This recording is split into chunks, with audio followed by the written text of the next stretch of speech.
We are live. Good morning, everyone. I'm Sage Turner, Chair of the Housing and Community Development Committee. I'd like to welcome you to our June 20th, 2023 remote meeting. All council members and staff are participating virtually today. For those of you out there with us, welcome. To help our audience follow along, I'll state each section of the agenda aloud. We're streaming live on our virtual engagement hub, and that's accessible through the city's website on the front page. We also have an option for the public to listen live by phone. So to do so, you can listen live by phone or call in and comment live during the meeting. To call in and comment live, you will use the number 855-925-2801, and the meeting code for this meeting is 9791. Your phone will be muted and you will hear the meeting live. And then at that point, the speakers will need to push *3 on your phone and you'll be put in the speaker queue. Okay, just a general reminder, if you can stay on mute until you need to speak. I'm gonna do a quick roll call and you can come off mute and say hello real quick. Council and staff, as I call your name, please say a quick hello. Councilwoman Antoinette Mosley. Good morning. Councilwoman Shanika Smith. Good morning. Assistant City Manager Rachel Wood. Good morning. Community and Economic Development Director Nikki Reed. Hello, everyone. Affordable Housing Officer Sasha Bertinsky. Good morning. Senior Assistant City Attorney Janice Ashley. Good morning. All right, and then before starting our meeting and talking about our one agenda item, I'd like to turn it over to Nikki Reed, our Community and Economic Development Director, to introduce someone. Great, thank you so much. Yes, today I'd like to introduce Dennis Newbern. He is our new Community Development Division Manager. Dennis has been in the role for just over a month now, so we welcome Dennis, still welcoming him to the role. He has extensive experience in both CDBG, home, and affordable housing development finance, and comes to us from the city of Clarksville, Tennessee. So Dennis, if you want to say hello, introduce yourself, and share anything with our Housing and Community Development Committee. Good morning, I'm Dennis Newbern, and this is the beginning of week 6. It's been an absolute pleasure being here so far. Looking forward to continuing to be here. That's great. Welcome, Dennis. Thank you. Thank you for joining the city. Okay, we are going to quickly queue up our agenda, and we have 2 things on the agenda. So first up is just approval of the minutes from May 22nd. Anybody have any changes, comments, or may I get a motion? So moved. Second. All right, and we're virtual, so I'll do a roll call vote. Councilwoman Antoinette Mosley. Aye. Councilwoman Smith. Aye. Myself, aye, and the minutes have been approved. Moving on to item number 2, our primary item here, reviewing 46 Aston's Land Use Incentive Grant application. And I believe Sasha is gonna give us some more background. Go ahead, Sasha, thank you. Sure, thank you. And yes, so I'm Sasha Bertinsky with Community Economic Development. Thanks, Katie. And I'm here to present 46 Aston Street, which request for a land use incentive grant. Next, so just a few key takeaways before we dive in. This project is for 47 affordable units with the affordability period set at 21 years. Those units will be at 80% AMI or below. The total project has 231 units. Under our current policy, this project qualifies for 21 years of city taxes paid back for a total grant of $1.953 million. And in previous discussions, as you know, we've discussed that the current Luigi policy doesn't adequately address this type of development. These are micro apartments, so very small apartments. And staff is recommending delaying this application until the policy has been revised and addresses micro apartments a little bit more directly. And last month, HCD voted 2-0 on May 16th to temporarily pause consideration of Luigi applications for micro apartment projects. Next. So just some background about this project. They applied for this grant back in last fall. Because of holidays and timing of committees, it didn't get to Housing and Community Development Committee until February of this year. And at that meeting in February, HCD requested that AHAC look at the policy implications around micro unit requests. Both AHAC and staff recommended delaying consideration of Luigi applications. and awards for micro apartment projects until the policy is revised. And I just said you all approved that recommendation last month. Next. So AHAC also recommended that if council wanted to proceed with the consideration of these projects, that developers should fully address their concerns. And here are their concerns that they thought should be addressed. One, whether the incentive should be adjusted to account for smaller unit size. They were interested in whether or not the demand for that smaller unit size with limited kitchen area and shared kitchens was there for among people who are seeking affordable units. So there was some concern around market demand. There was concerns about whether micro housing projects need subsidies in order to be built. And there was an issue around micro apartments meeting qualifications for vouchers of the issuing agency. And I'll address these later in the presentation. So next. So just to give you a recap of this project, I know you've heard this before, but just to be clear so that we're all starting fresh, this project is 231 units with community space as well.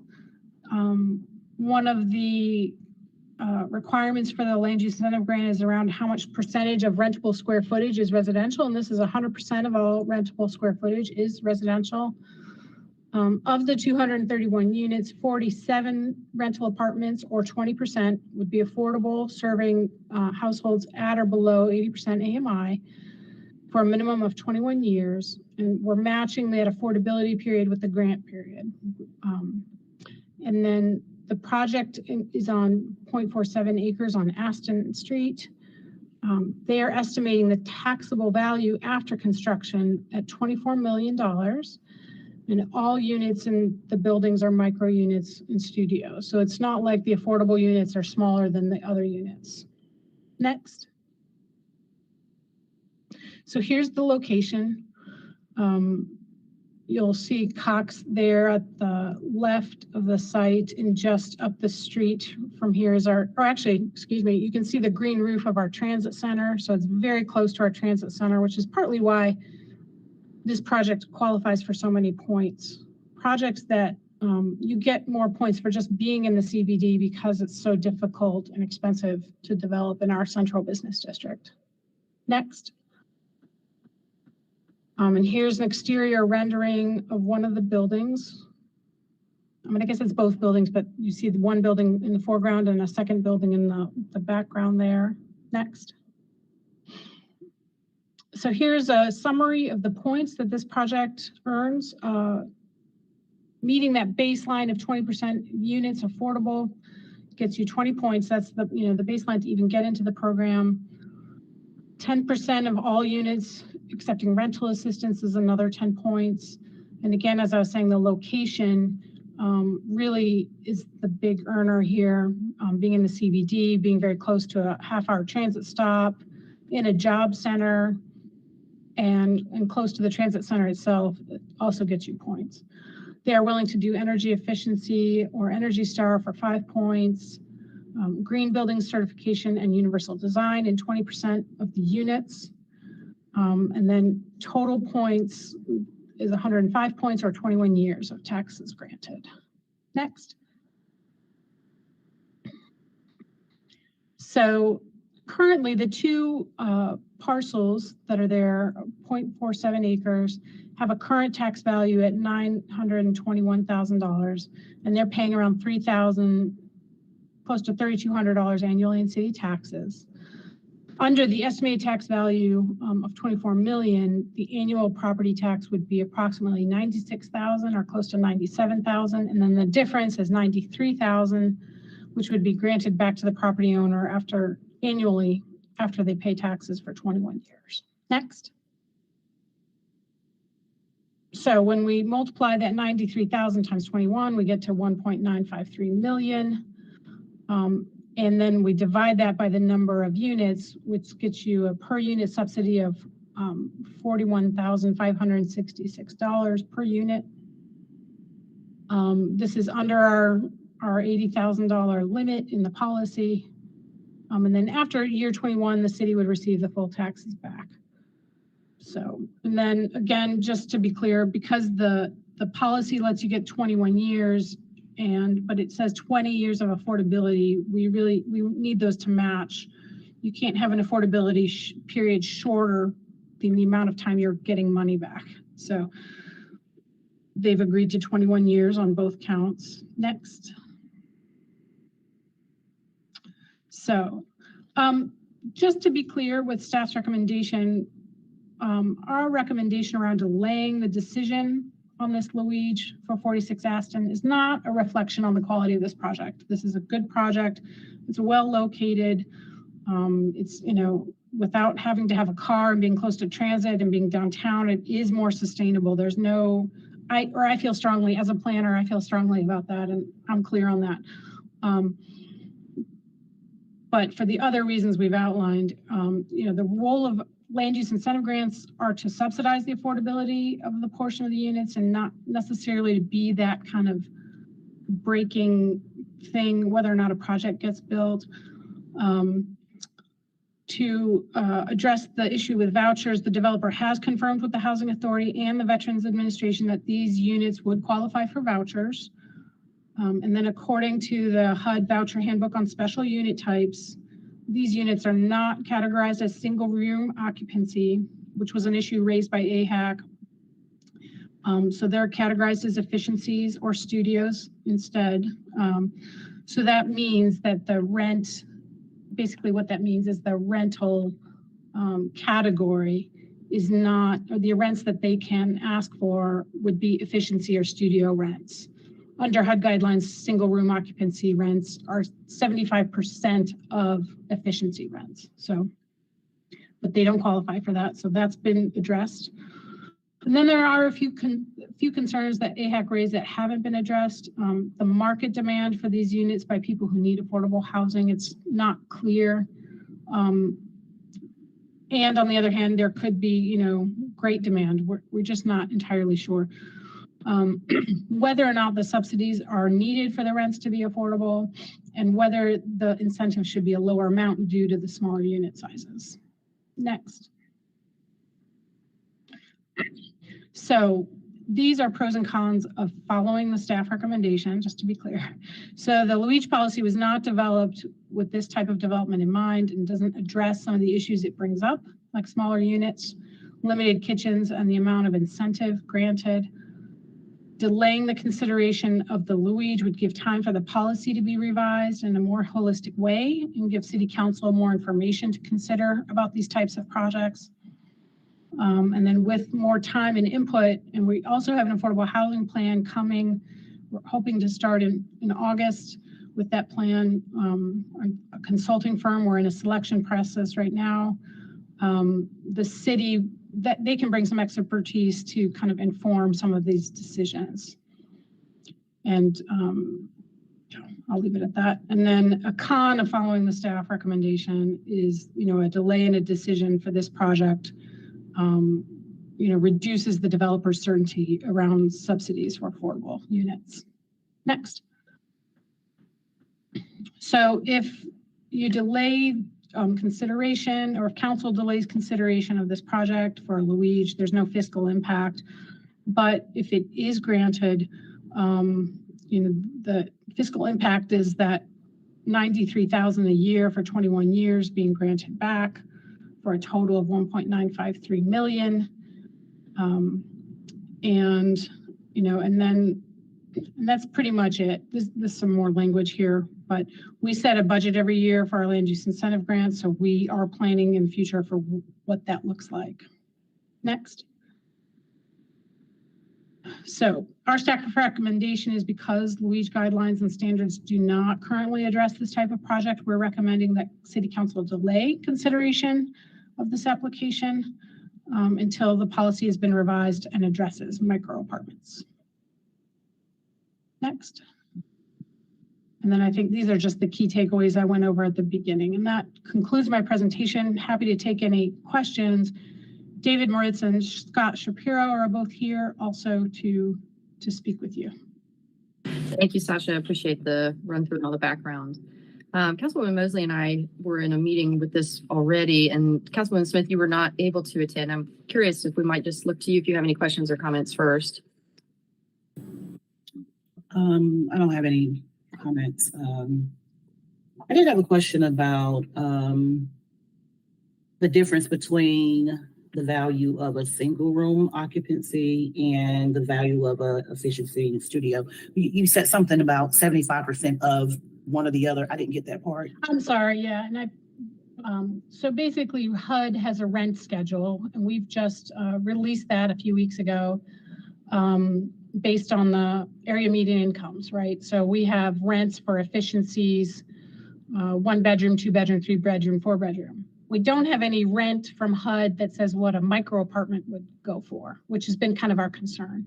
Someone on AHAC saw some language around single room occupancy. And if you have a single room occupancy, which is, as HUD defines it in that handbook, is a unit that either has, it can have either a small kitchenette like these units or a bathroom, but it can't have both. So it means you're having some kind of facility in common. So you might have a common bathroom, like a big bath. You think of like old style boarding houses, almost like you might have a little kitchen area and then everybody shares a big bathroom, or you have a bathroom, but everybody shares a kitchen.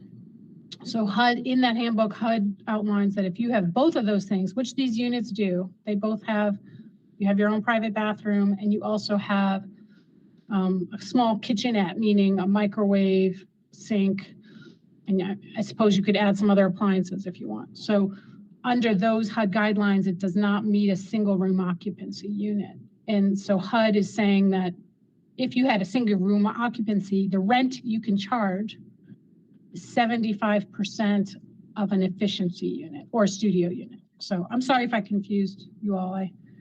Sometimes I just start talking and I should stop. Do we have any idea what that number would be? I'm trying to figure out if this would, by definition, and it's actually one of the questions that AHEC still had, would it necessarily, by definition, require the rates to be affordable? Would this be naturally occurring affordable housing? Well, I can tell you what the HUD rents are and what 75% of that rent would be. I can't tell you if the market rent for the other units is going to be affordable. If that's what I'm not sure if that's what you mean. Like it would be naturally occurring anyway. I'm not sure if that's what you mean. Well, you go ahead and tell me what those numbers are. Sure. So let me, sorry, and I have it in the, actually, in the staff report, let me pull it up. So the new rents for 80% efficiencies are, I just want to make sure I'm reading the right thing here. For an efficiency, it's $1,190 with utilities included. For vouchers,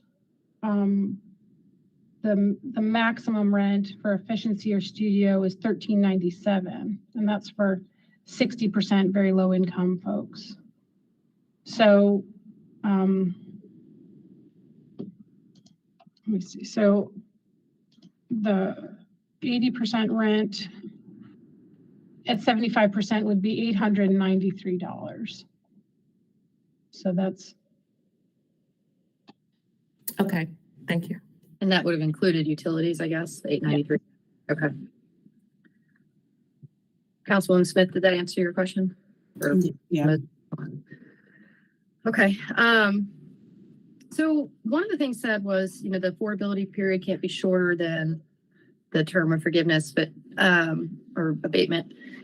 Have we ever seen where a developer came through and just offered more? Like they did agree to, even though there's $21 of rebate, 21 years of rebates, I'm sorry, that they agreed to do 30 years of affordability? Sure, you can always do more. So our baseline is it has to be affordable for 20 years. Right. Period. So But, so a lot of times the benefit period will be 16 years or 17 years of the grant, and that's fine. So it'll be more, but we don't want to be paying developers for units that are no longer affordable. Right. It's just that one, that one kind. Now, we do have developers like Fairhaven, that's a 30-year affordability, and you get more points for the 30 years. I guess what I'm getting at is, we intentionally went to AHAC and said, what do you recommend here? And then we agreed, okay, thank you. We're looking at pausing this. In my personal opinion, I'm worried about losing the potential 47 units that are affordable and guaranteed. So I'm wondering if there might be greater discussion had around guessing at what's really probably going to come from this update. It's probably going to be lower AMIs or higher percentage of unit or something, right? We don't know, but in theory, if it were going to be more aggressively seeking affordability, it would touch on those things. So I'm kind of wondering if there's time before HCD and council to vet some of that, but I don't know. It's outside the norm and stuff. I just am really worried about not having the units. That's my concern. And I think the developer had expressed that, if I understand correctly, they just want to get through it. If they're going to get a no, they want to get the no because they need to hit some financing deadlines. So, I guess as a committee here, sorry, I've got a dog in the background that's deaf, so you can't tell her to stop. So I guess I'm wondering if we could either do two things. We could have a motion today to recommend this go to council or recommend that we approve it or not. We could just, without voting on whether or not we agree to it being good, we could send it to the whole council for discussion, right? We don't have to vote as a body that, yes, we want this to move forward or no, we don't. We could just say, council, we'd like to have your whole input on it. I think it goes to another committee in addition to HCD though, right? Is it PED? No. It goes to policy, finance, and HR. All land use incentive grant applications do. Yeah. And when is that meeting? They have a special called meeting. So they were originally going to meet on the 13th. They're now scheduled to meet on June 27th. Okay. And also, I think the motion would still have to be a recommendation, whether it's recommendation to, it couldn't just be, well, we just wanted council to consider it, sort of the way you said, we just want AHAP to look at this. It's a little bit more, don't you think, to move it up to council needs a recommendation, whether it's approve, deny, or some maybe modification, which would be your option to recommend apply in the policy, but maybe in a slightly different way, as you suggested. If it's okay, Chair, I realize I left a couple details out and I didn't mean to do that. It's my understanding, and David Moritz could confirm this since he's here, that they are willing to set aside all 20%. And I'm not trying to argue either. I just want to make sure you have all the information and I didn't leave anything out. That they are willing to set aside the 20% of the units for voucher holders. And I realized that wasn't in the presentation. And All 47 units would be voucher accepting. we could ask the developer to confirm that for. David, Mr. Moritz, are you here? I see him. I see a cube for him, but I don't see him. There he is.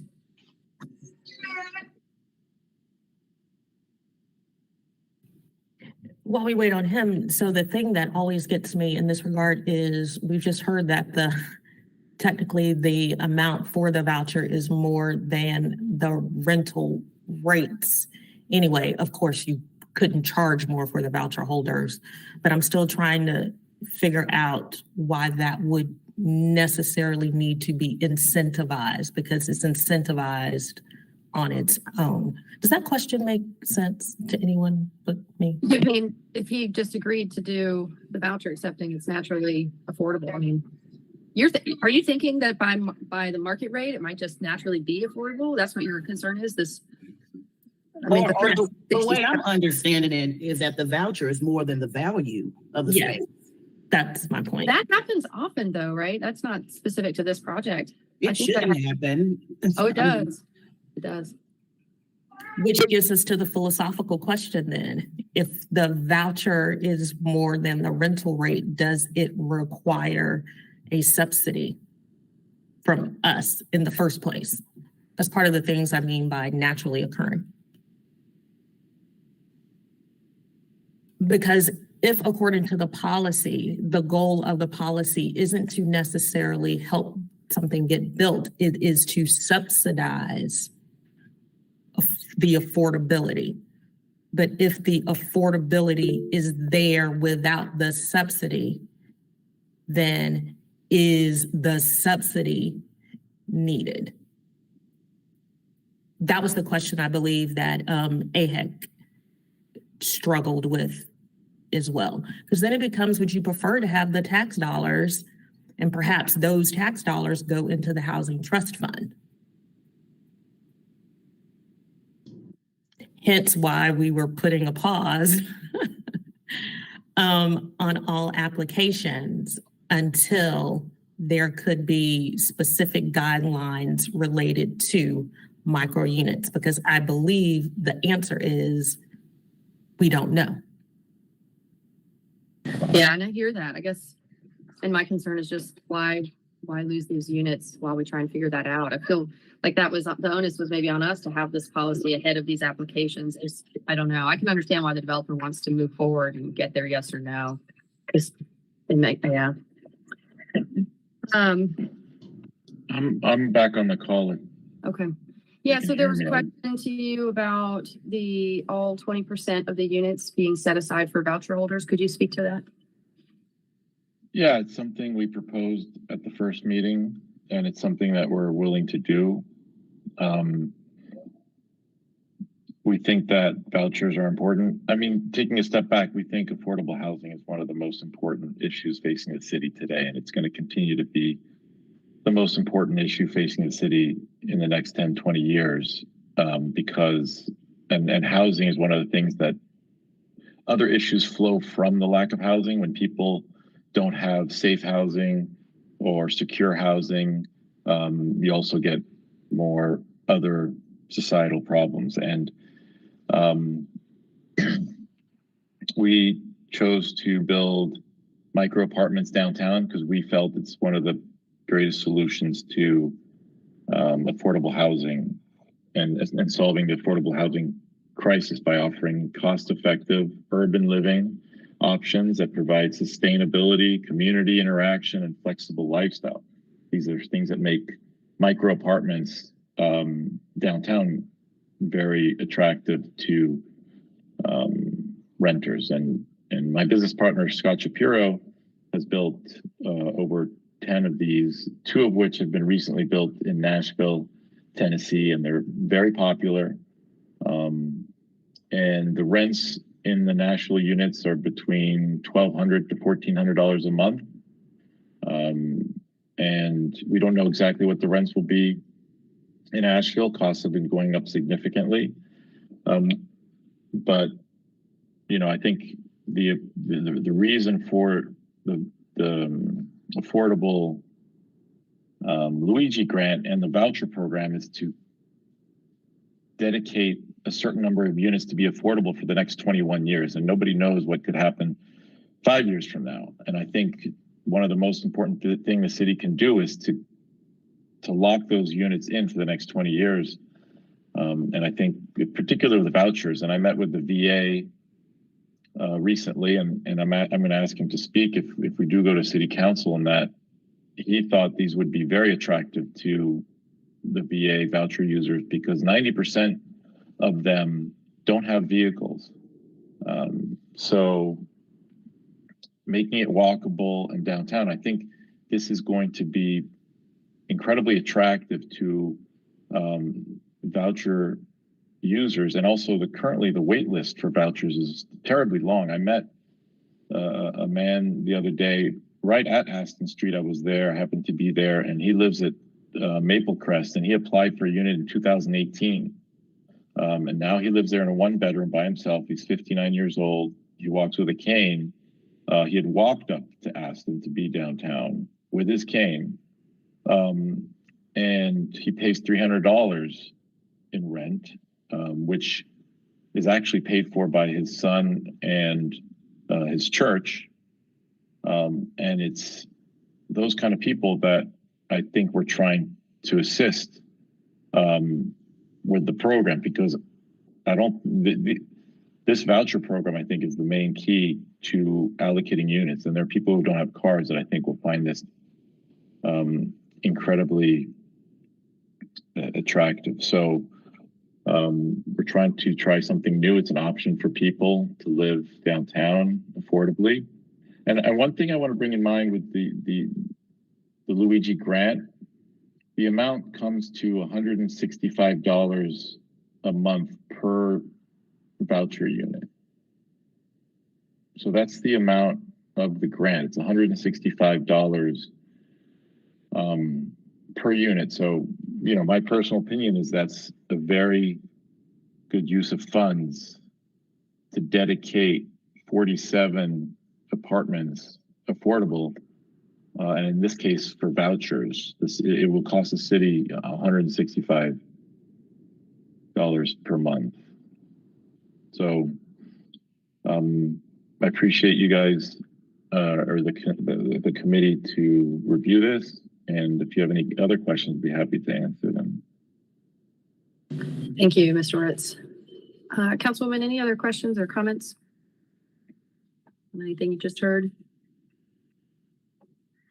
Okay, that is interesting, $165 a month. You know, one thing I always try and remember is that, you know, if the city were building the affordable housing, if we were owning the buildings and doing the leasing, we would also be responsible for all the management, the repairs, you know, all these extra pieces that no one really thinks about when we get guaranteed decades of affordability. And it just, I think it holds so much more value than $165 a month. I'm just generally supportive of this moving forward. Councilwoman, I'm happy to make a motion. I'm kind of sensing that it might be different than what you all would like to hear. I'm sensing maybe you would not like to see it move forward. I can make a motion and see if it gets a second, or if either of you have a motion. Okay, well, I'll make a motion that I don't have the language in front of me. Just 1 second. Let me see if I have any. I'd like to make a motion that the land use incentive grant application for 46 Aston go to council for consideration.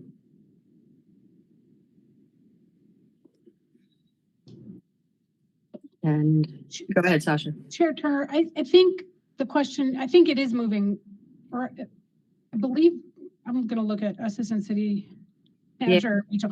I think it So is. regardless of what that's what I was getting at earlier. Are you recommending approval, or are you recommending? I'm recommending approval, and that council also consider it for approval. So Councilmember Turner, I think the second question is, it is going to proceed to Policy, Finance, and HR and full City Council. It will be on the agenda for July 25th. Typically, though, the Policy, Finance, and HR Committee is looking at what the recommendation was from this committee. And then, of course, when the agenda item is set for full council, we do typically include the vote from this committee as well as the Policy, Finance, and HR Committee for reference. Yeah, that's what I was kind of getting at earlier, and I was sorry, it wasn't very clear of whether or not this still moves to council if we don't suggest that it does. So it sounds like it will no matter what. So we're just really, as a body, voting today on whether or not we think it should be approved. Okay, well then I'm going to make a motion to approve the 46 Aston Land Use Incentive Grant and push it forward to council for greater approval. I'm not expecting a second. Okay, and I think that should be noted in the notes. Go ahead, Antoinette. The suggested motion I see regards a delay. Is that the intended motion from? No, I don't, because I'm hearing that the developer needs a yes or a no. So I don't see the point in the delay if they're requesting a yes or a no.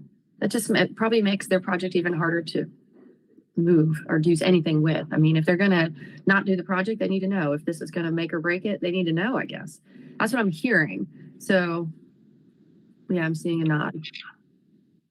Okay, so if we suggest a delay today, Rachel, it still moves to Policy and Finance for there and then on to council. So we can still plant our recommendation You And it can will still make that- move on, and he's still going to be subject to a decision from policy and finance and a final decision from council, whether we decide yay or nay today or not. Correct. Yes, correct. We got a little confusing, so I hope everyone listening in can follow that. But yes, that's correct. So you could make that motion that is suggested in our notes here if you wanted. Well, the motion is out. Did you give the motion? Or didn't were you get just kind of referring It to wasn't second. I didn't get a The second. motion was for approval of the project. Right. There was no second. So that dies, right, Janet? Yes, that dies right there. So then if there's another motion from you all for delay, this would be the time. I guess there could be no action. And it would still move forward. I kind of wondered if that's how this would land. Okay. So this committee is not going to take any action, it sounds like. I can't get a motion out of anyone to move it. I don't think that. So nobody wants to make an alternate motion to either, to not recommend whatever, not recommend it because you want the policy to be looked, if you want to give a reason why you're not recommending it.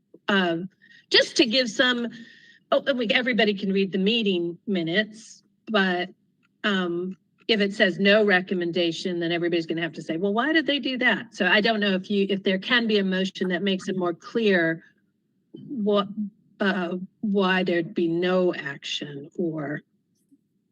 Well, I'll make a motion to delay consideration of the land use incentive grant application for Aston Flats LLC, 46 Aston Street, until the Luigi policy has been revised and addressed. Well, second. Okay, and roll call vote. Councilwoman Mosley, Aye. Councilwoman Smith, Aye. myself, nay. Okay, so sorry for all the confusion.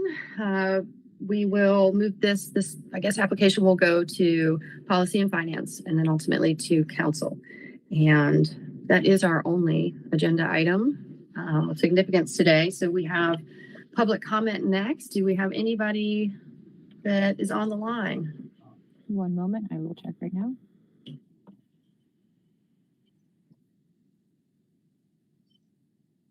No, we do not. Okay, we have no calls. Any other things to share before we adjourn today? Anyone? Just a quick note, Councilmember Turner, I think Sasha already mentioned this, but just in terms of the sequencing, so June 27th is the Policy, Finance, and HR Committee meeting. So that's when that committee will take a vote specifically on the 46 Aston application. That evening at the council meeting, City Council will consider the suspension of consideration of land use incentive grants under the policy. So similar to the action that this committee took on May 16th.